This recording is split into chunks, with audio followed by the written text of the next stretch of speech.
నా పేరు సమీర. నాకు ప్రాబ్లం ఉంది.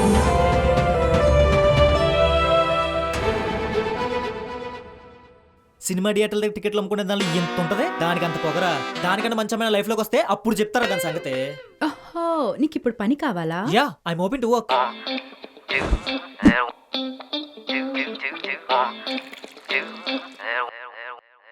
అమ్మకు ద్రోహి ఎవడో ఫ్రీగా మందిప్పిస్తా అని చెప్పుంటాడు. అక్కడ అసలు నీ ప్రాబ్లం ఏంట్రా? ఒకటో రెండు అయితే చెప్పగలం కానండి, 100 ఉన్నాయి. ఏం చెప్పమంటారు చెప్పండి. పద్మనందరావు అంటే కుదరదు ఇక్కడ. గాల్లో సుమోలు ఎగరడాలు, రక్తం చిందించడాలు అలాంటి లవ్ స్టోరీయా? మాది పంచర్ లవ్ స్టోరీ. ఏంటో నా బ్రతుకు, చివరికి ఆడపిల్ల బట్టలు ఆరబెట్టాల్సి వస్తుంది. కానీ ఆంటీకి తెలియకుండా పని అయిపోవాలి, అంతే కదా. నువ్వు సూపర్. నాకు వదిలేండి, నేను చూసుకుంటాను, మీరు పదండి. ఛీ, నీకు టీ ఇచ్చాను చూడు, నాది బుద్ధి తక్కువ.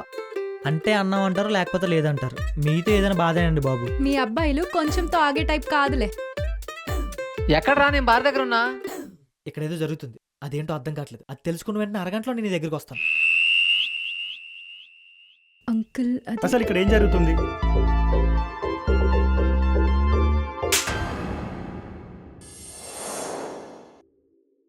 నాలాంటోడితో ఆ పని చేస్తే తన ప్రాబ్లం నుంచి బయటకు వచ్చేచ్చు అనుకుని తనను తనే మోసం చేసుకుంది, కానీ ఇంకెవరిని మోసం చేయలేదు అంకుల్. చిన్నప్పటి నుంచి నాన్న మాటకి నేను ఎప్పుడు నో చెప్పలేదు. చూడబ్బాయి, క్లారిటీ నీ మైండ్లో, ప్యూరిటీ హార్ట్లో, నువ్వు చేసే పనిలో 100% కమిట్మెంట్ ఉంటే ఏదైనా సాధించవచ్చు. అసలు నేను నిన్ను ఎందుకు పిలిచానో తెలుసా? ఎందుకు? దీనికి ఏం పేరు పెట్టాలా అని. Rental boy friend.